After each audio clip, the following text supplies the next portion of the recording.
Bagaimana rasanya jika seorang polisi arogan yang merasa berkuasa di jalanan tiba-tiba digiring ke kuburan tanpa sadar? Sebuah kejadian mistis yang membuat bulu kuduk merinding. Seorang polisi yang menilang seorang kiai sepuh dengan arogan, kini harus menghadapi azab yang tak terduga. Apakah ini balasan dari kesombongannya? Assalamualaikum warahmatullahi wabarakatuh. Selamat datang di channel Pena Story. Di sini, kita akan mengungkap kisah-kisah penuh hikmah yang diangkat dari kejadian nyata dan penuh misteri. Tapi, sebelum lanjut, jangan lupa tekan tombol subscribe, nyalakan lonceng notifikasinya, dan tulis sholawat beserta asal kotamu di kolom komentar, biar kita bisa saling mendoakan dan berbagi kisah penuh makna. Yuk, langsung kita mulai ceritanya. Episode 1. Kabut di perbatasan desa. Di sebuah desa kecil di perbatasan antara Kabupaten Jombang dan Mojokerto, hiduplah seorang kiai sepuh bernama Mbah Kasan. Sosoknya sederhana, bersarung lusuh dan mengenakan peci hitam yang sudah pudar warnanya. Meskipun usianya sudah hampir 80 tahun, tubuhnya masih tegap dan langkahnya masih kokoh. Ia bukan ulama besar yang sering muncul di televisi, tapi dihormati oleh warga karena kebijaksanaannya. Suatu sore, Mbah Kasan hendak kembali dari sebuah pengajian di desa sebelah. Ia menunggangi motor bebek tua berwarna merah yang sudah banyak lecet di sana-sini. Mesinnya meraung pelan, seakan berusaha bertahan di jalanan yang mulai gelap diselimuti kabut tipis. Di persimpangan desa, seorang polisi muda bernama Bribka Sumarno tengah berjaga. Ia dikenal sebagai sosok arogan, sering memaki pengguna jalan, bahkan kadang meminta uang rokok dengan dalih pelanggaran yang tak jelas. Warga tak berani protes, sebab setiap yang melawan pasti dibuat susah. Malam mulai merayap ketika raungan motor tua Mbah Kasan menarik perhatian Bribka Sumarno. Dengan sigap, ia melambaikan tangan, menyuruh motor itu berhenti. "Pak Tua, minggir dulu," bentaknya sambil menyorotkan senter ke wajah Mbah Kasan. Kiai sepuh itu menepikan motornya dengan tenang. Tatapan matanya lembut, tanpa sedikit pun rasa takut. "Ada apa, Nak?" tanyanya ramah. "Mana SIM dan STNK-nya? Jangan-jangan motor butut ini bodong." Bribka Sumarno menyorotkan lampu ke plat motor yang sudah pudar. Mbah Kasan tersenyum kecil, lalu mengeluarkan dompet lusuhnya. Ia menyerahkan selembar SIM yang sedikit menguning dan STNK yang kertasnya mulai rapuh. Namun, Bribka Sumarno justru mencibir. "Wah, SIM ini udah uzur. Bisa aja palsu, ya kan? STNK juga udah butek, mana kelihatan tulisannya?" Mbah Kasan tetap tenang. "Nak, ini semua resmi. Kalau ada yang salah, silakan dicek." Tapi Bribka Sumarno tak peduli. Matanya berbinar penuh kesombongan. Inilah kesempatan baginya untuk mengerjai orang tua ini. "Dengar ya Pak Tua, saya tilang. Motor ini nggak layak jalan. Lagian orang tua seperti Anda harusnya di rumah, bukan keluyuran malam-malam." Warga yang kebetulan lewat mulai memperhatikan. Mereka tahu siapa Mbah Kasan dan merasa tak enak melihatnya diperlakukan seperti ini. Namun, tak ada yang berani bicara. Mbah Kasan menarik napas dalam. "Nak, aku ini hanya pulang dari mengajar, ngaji. Kalau kamu ingin menilang, silakan. Tapi ingat, jangan semena-mena terhadap orang tua." Bribka Sumarno mendengus. Tanpa basa-basi, ia merobek surat tilang dan melemparkannya ke dada Mbah Kasan. "Udah, bayar di pengadilan. Atau kalau mau, gampang kasih saya uang damai." Mbah Kasan hanya menghela napas. Ia menggeleng pelan. "Tidak, Nak. Aku akan ikut aturan yang benar." Mata Bribka Sumarno berkilat marah. Ia tak suka jika ada yang menentang kehendaknya. "Kalau gitu, motornya saya tahan." Ia meraih stang motor Mbah Kasan dengan kasar. Tapi saat tangannya menyentuh motor itu, angin tiba-tiba berhembus kencang. Suasana mendadak dingin. Beberapa warga merasakan bulu kuduk mereka meremang. Di kejauhan, suara lolongan anjing terdengar panjang dan mengerikan. Mbah Kasan menatap Bribka Sumarno dalam-dalam. "Nak, hati-hati dengan sikapmu. Jangan sampai kau menyesal." Bribka Sumarno hanya terkekeh. Ia tak sadar bahwa malam ini adalah awal dari sesuatu yang tak pernah ia bayangkan sebelumnya. Episode 2, Tanda-tanda yang diabaikan. Angin malam berhembus semakin dingin. Bribka Sumarno masih berdiri dengan ekspresi arogan di wajahnya, menggenggam stang motor tua milik Mbah Kasan. Namun, saat ia berusaha menariknya, ada sesuatu yang aneh. Motor itu terasa berat, seolah ada yang menahannya. Padahal, Mbah Kasan hanya berdiri diam di sampingnya. Kenapa ini? Dasar motor butut, gerutu Bribka Sumarno sambil mencoba menariknya lagi. Beberapa warga yang menyaksikan kejadian itu mulai berbisik-bisik. Mereka merasakan hawa yang berbeda, seolah-olah ada sesuatu yang mengawasi mereka. Seorang lelaki tua, Pak Warto, yang mengenal Mbah Kasan sejak lama, memberanikan diri mendekat.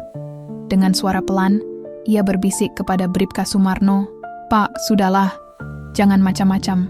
Mbah Kasan bukan orang sembarangan." Bribka Sumarno menoleh tajam. "Maksudmu apa, Pak Tua?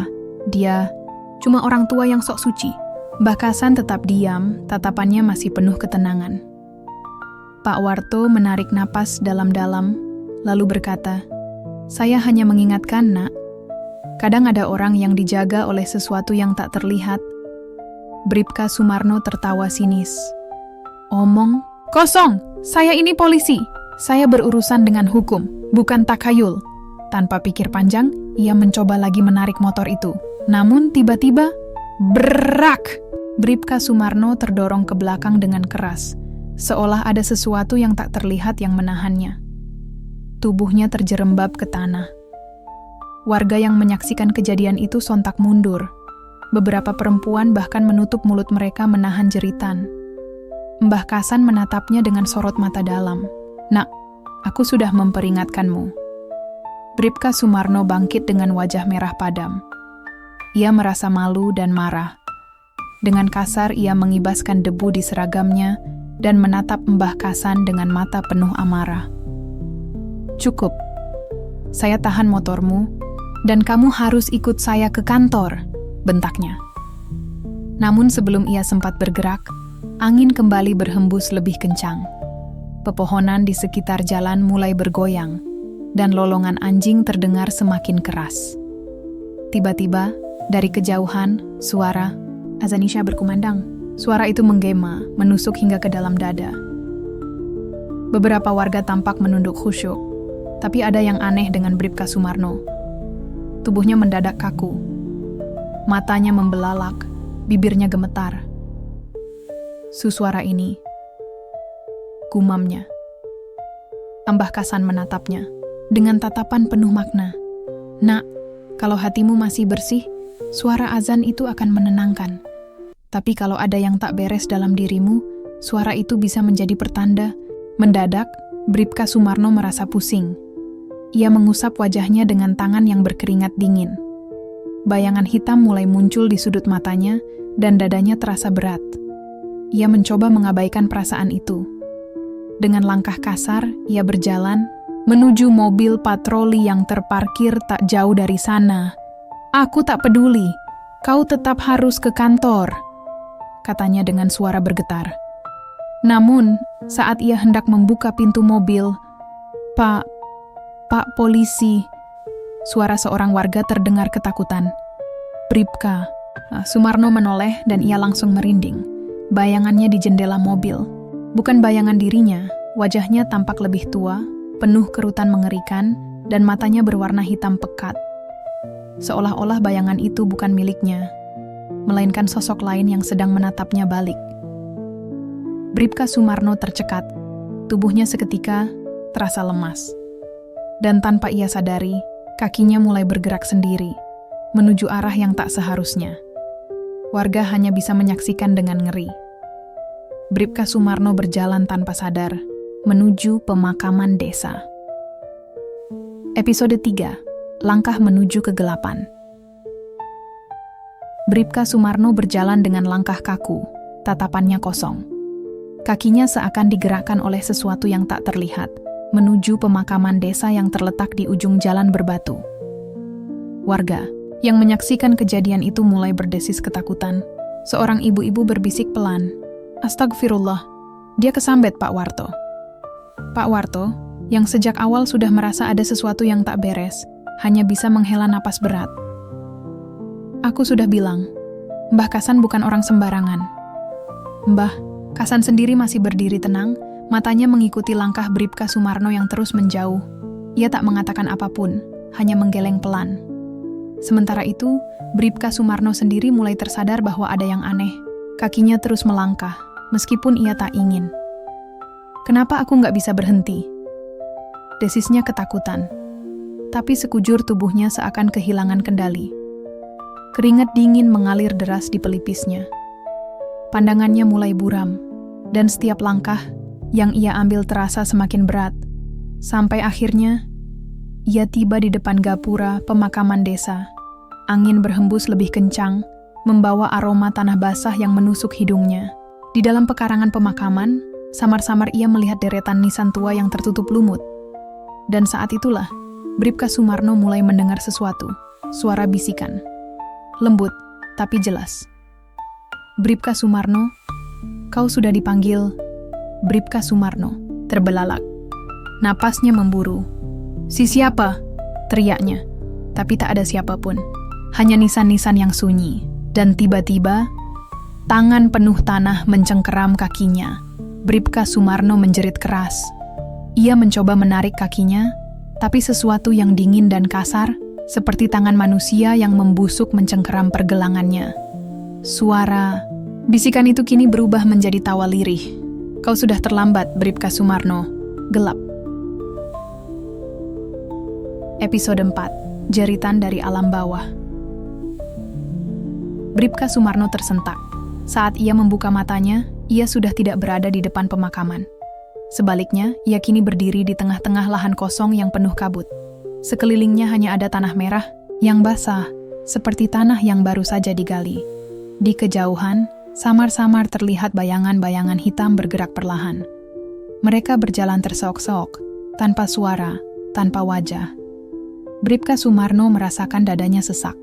Ia mencoba berteriak, tapi suaranya hilang. Dan saat ia menoleh ke bawah, ia berdiri tepat di atas sebuah liang kubur yang terbuka. Jantungnya seakan berhenti berdetak.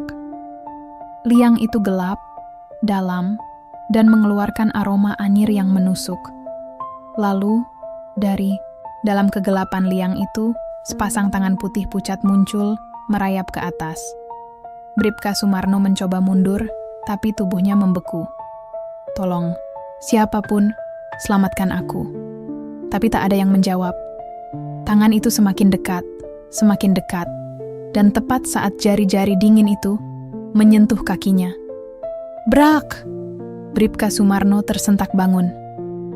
Ia kembali berada di jalanan desa dikelilingi warga. Tubuhnya basah oleh keringat, napasnya terengah-engah. Beberapa warga menatapnya dengan ngeri, sementara yang lain berbisik satu sama lain. Mbah Kasan, yang masih berdiri di tempatnya, hanya menatapnya dalam-dalam. "Nak, kau baru saja diberi." Peringatan. Bribka Sumarno masih gemetar. Ia mencoba berdiri, tapi lututnya lemas. Di balik punggungnya, pemakaman desa tetap sunyi. Namun kali ini, setiap nisan tampak lebih gelap dari sebelumnya. Episode 5. Hutang yang harus dibayar. Malam semakin larut, tapi suasana di persimpangan. Jalan desa itu masih tegang. Warga masih berkerumun, menatap Bribka Sumarno dengan tatapan bingung dan takut. Ia mencoba mengatur napas, tapi bayangan liang kubur dan tangan-tangan itu masih jelas di pikirannya. Mbah Kasan melangkah mendekat. "Nak, kau baru saja melangkah ke tempat yang seharusnya belum kau datangi. Tapi ada sesuatu yang menarikmu ke sana." Bribka Sumarno menatapnya tajam. "Apa maksudmu, Mbah?" Mbah Kasan tersenyum kecil. "Tak ada kejadian yang kebetulan. Nak, semua ada sebab dan akibat." Bribka Sumarno merasakan bulu kuduknya meremang. "Jangan bicara seperti orang sok tahu. Aku cuma pingsan sebentar. Itu hanya halusinasi." Mbah Kasan hanya tersenyum tipis. "Kalau itu hanya halusinasi, kenapa bajumu penuh tanah pemakaman?" Bribka Sumarno menunduk.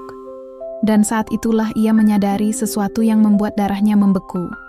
Seragamnya, yang semula rapi kini penuh tanah merah. Bau lembab khas tanah kuburan menguar dari tubuhnya. Beberapa warga yang melihatnya sontak mundur ketakutan. Astagfirullah, tanah itu bukan dari sini, bisik salah satu warga. Bribka Sumarno menahan napas, kepalanya berdenyut. Ia menatap Mbah Kasan dengan ketakutan yang kini tak bisa ia sembunyikan lagi. Mbah, apa yang sebenarnya terjadi padaku? Mbah Kasan menepuk bahunya pelan. Nak, ada yang sedang menagih hutang padamu. Sebuah hutang yang belum kau sadari. Bribka Sumarno menelan ludah. Dadanya terasa semakin sesak.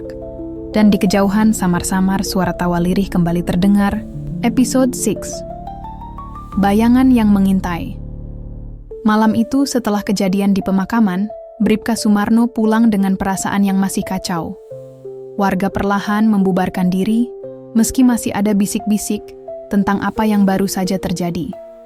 Di rumahnya, yang sederhana, Bribka Sumarno duduk di ruang tamu, menyalakan rokok dengan tangan yang masih gemetar. Ia mencoba menenangkan pikirannya, meyakinkan dirinya bahwa semua yang terjadi hanyalah kebetulan. Namun, saat ia meniupkan asap rokoknya, "Kau sudah terlambat, Sumarno." Bribka Sumarno terlonjak. Suara itu, suara yang sama seperti yang ia dengar di pemakaman. Ia menoleh ke kanan, tak ada siapapun. Ia menoleh ke kiri, juga kosong. Tapi jantungnya mulai berdegup lebih cepat.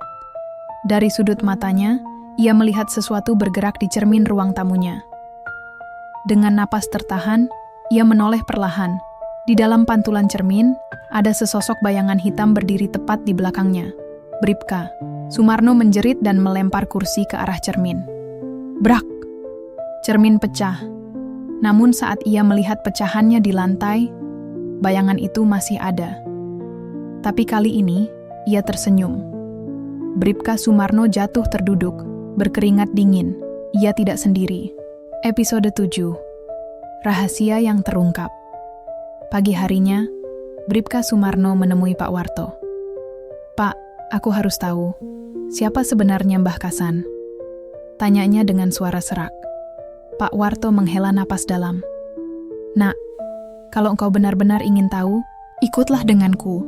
Mereka berjalan ke rumah Mbah Kasan yang sederhana di pinggiran desa. Sesampainya di sana, Mbah Kasan sudah duduk di teras, seolah tahu mereka akan datang. "Kau sudah mulai sadar, Nak?" tanyanya lembut. Bribka Sumarno mengangguk pelan.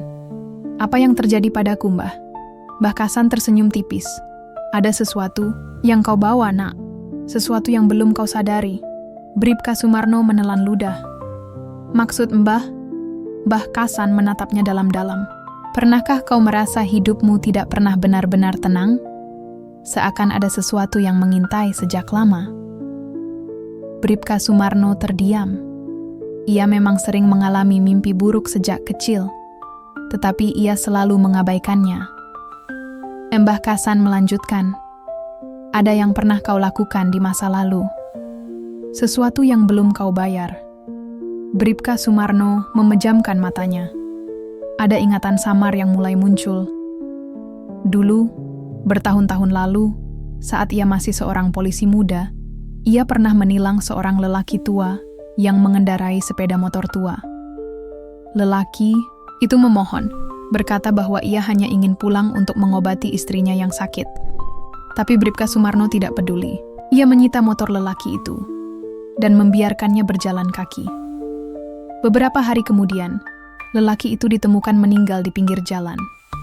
Dan kini, saat ia mengingatnya, wajah lelaki itu mirip dengan bayangan yang ia lihat di cermin.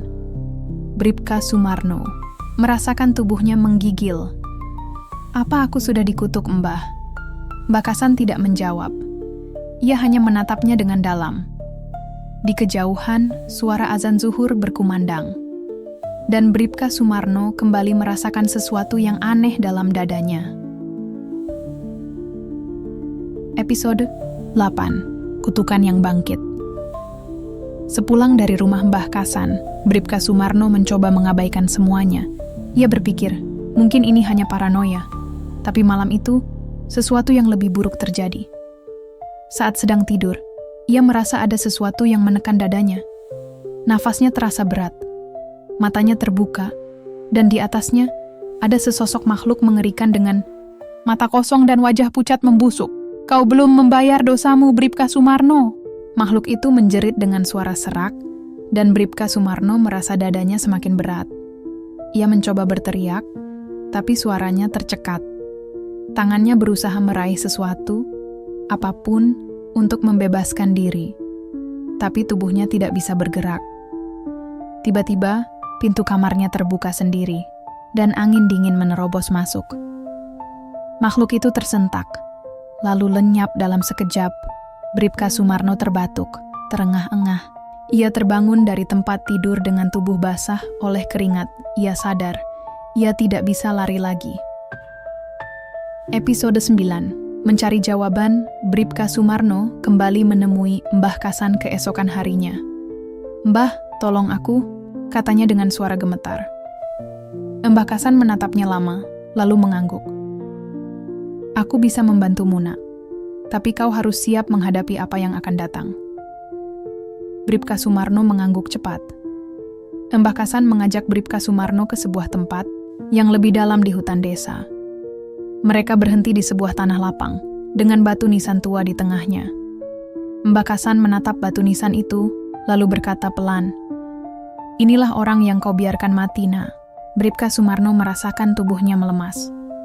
Nisan itu bertuliskan nama lelaki tua yang ia tilang bertahun-tahun lalu. Tiba-tiba, angin bertiup lebih kencang, dan dari balik pepohonan terdengar suara langkah kaki. Episode 10. Perjumpaan yang ditakuti. Bribka Sumarno membeku di tempatnya. Langkah kaki itu semakin mendekat. Dari dalam kegelapan hutan, muncul sesosok lelaki tua dengan pakaian compang-camping. Wajahnya pucat dan matanya kosong. Ia melangkah perlahan, tapi setiap gerakannya terdengar seperti gesekan batu di tanah. Mbah Kasan tidak bergerak, hanya memandang makhluk itu dengan tenang. Bribka Sumarno, sebaliknya, mulai mundur perlahan.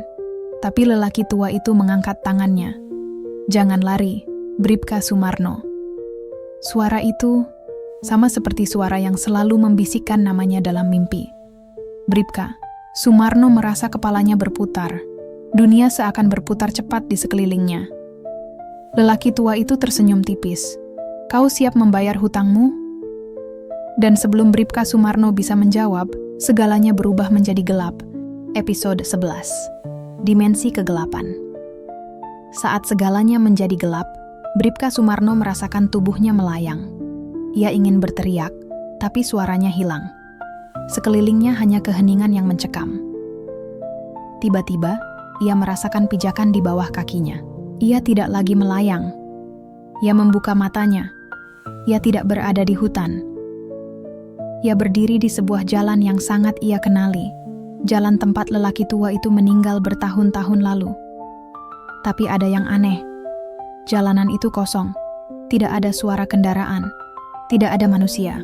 Langit berwarna merah gelap dan udara terasa begitu berat. Bribka Sumarno berjalan perlahan, keringat dingin membasahi tubuhnya. Ia tahu ada sesuatu yang menunggu di sini. Dan benar saja. Di ujung jalan, sesosok lelaki tua itu berdiri. Ia tersenyum, tetapi senyumannya dingin dan menakutkan. "Kau akhirnya datang, Bribka Sumarno." Suara itu bergema di seluruh jalanan kosong. Bribka Sumarno merasa lututnya melemas. "Tolong, jangan ganggu aku." Suaranya hampir seperti bisikan. Lelaki tua itu melangkah mendekat. "Kau sudah mengambil nyawaku. Apa kau pikir kau bisa pergi begitu saja?" Bribka Sumarno mundur selangkah, tapi tiba-tiba kakinya terasa berat. Ia menunduk. Kedua kakinya terikat oleh tangan-tangan hitam yang muncul dari aspal. Ia ingin menjerit, tapi suaranya tertahan.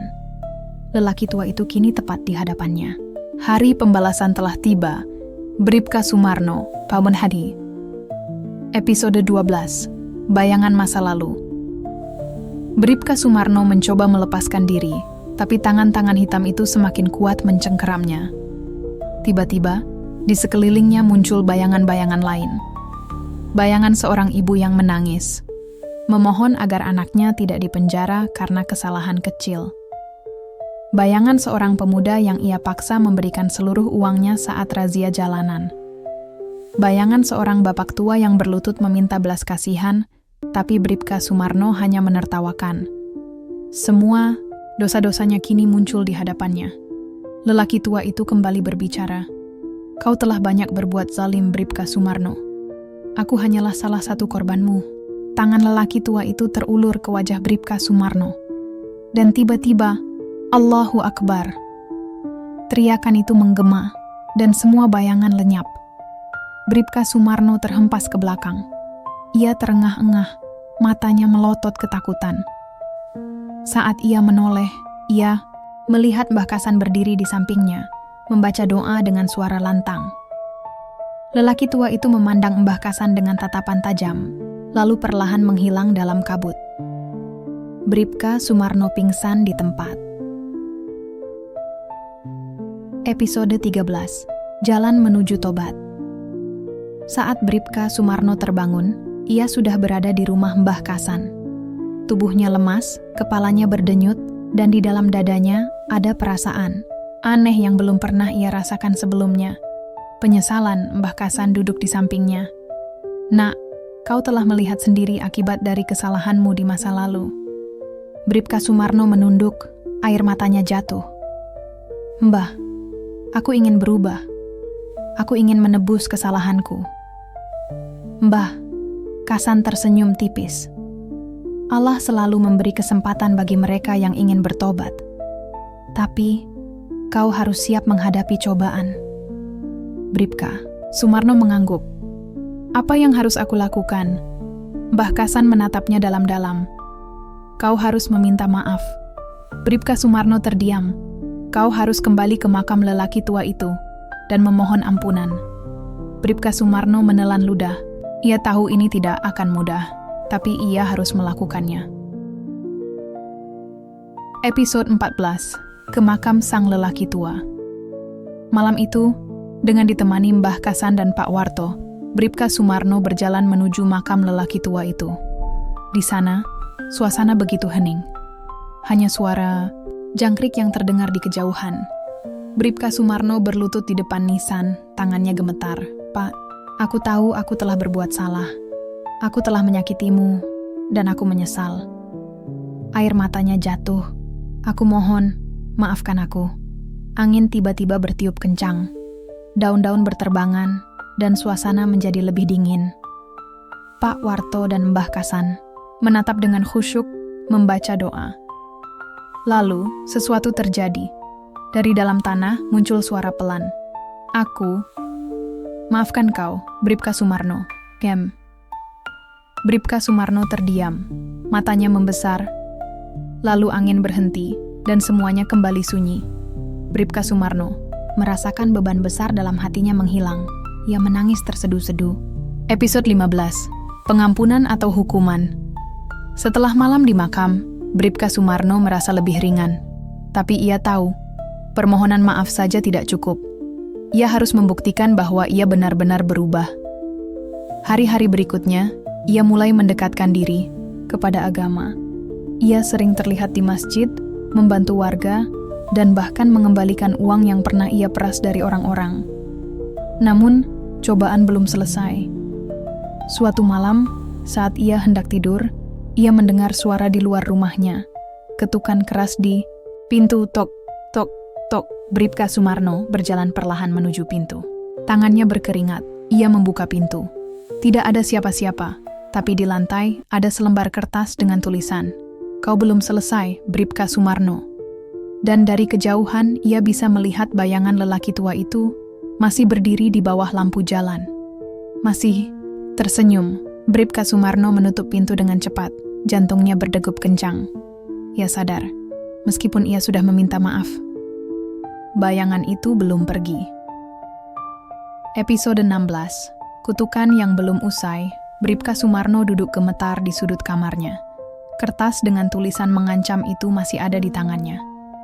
Bayangan lelaki tua itu tadi, mengapa masih muncul? Bukankah ia sudah meminta maaf?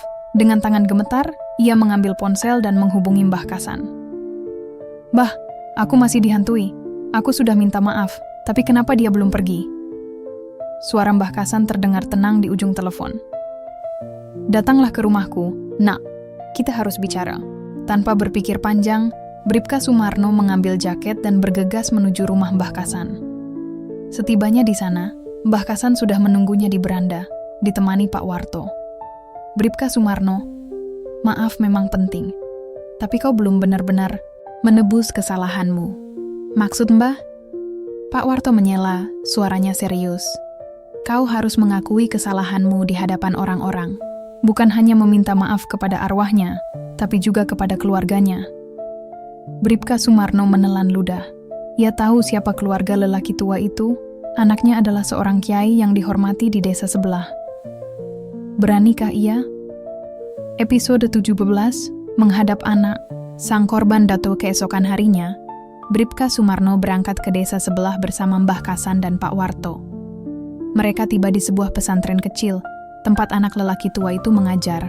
Namanya Kiai Farhan, seorang pria parubaya dengan wajah tenang, tapi sorot matanya tajam. Saat Bribka Sumarno berdiri di hadapannya, lututnya terasa lemas. Ada apa kau kemari? Suara Kiai Farhan dalam dan berwibawa. Bribka Sumarno menunduk. Saya ingin meminta maaf, Kiai. Ia lalu menceritakan semua yang telah terjadi. Bagaimana ia menilang sang ayah dengan arogan, bagaimana lelaki tua itu meninggal karena ulahnya, dan bagaimana arwahnya kini menghantuinya. Saat ia selesai bicara, ruangan itu sunyi. Mbah Kasan dan Pak Warto menatap Kiai Farhan dengan cemas. Kiai Farhan menutup matanya, seolah menahan emosi. Lalu ia berkata, "Kau tahu, selama ini aku menunggu saat ini." Bribka Sumarno menegakkan punggungnya. Maksud Kiai, selama bertahun-tahun, aku tidak pernah tahu siapa polisi yang telah menilang ayahku sebelum beliau meninggal. Aku tidak tahu siapa yang membuatnya harus berjalan jauh di usia tuanya. Kini aku tahu, dan jujur, aku ingin marah. Bribka Sumarno merunduk. Tapi, lanjut Kiai Farhan, aku juga tahu bahwa Allah Maha Pengampun. Jika kau benar-benar ingin berubah, maka buktikan. Jangan hanya datang meminta maaf. Berbuatlah sesuatu untuk menebus dosamu. Bribka Sumarno menatap Kiai Farhan dengan mata berkaca-kaca. Apa yang harus saya lakukan? Episode 18. Ujian penebusan. Kiai Farhan tidak langsung menjawab. Ia menatap Bribka Sumarno sejenak sebelum akhirnya berkata, "Ikutlah bersamaku selama 40 hari." Bribka Sumarno terkejut. "Apa? Kau ingin menebus dosamu, bukan? Maka tinggalkan kehidupan lamamu dan tinggallah di pesantren ini. Belajar agama, bantu santri-santri di sini.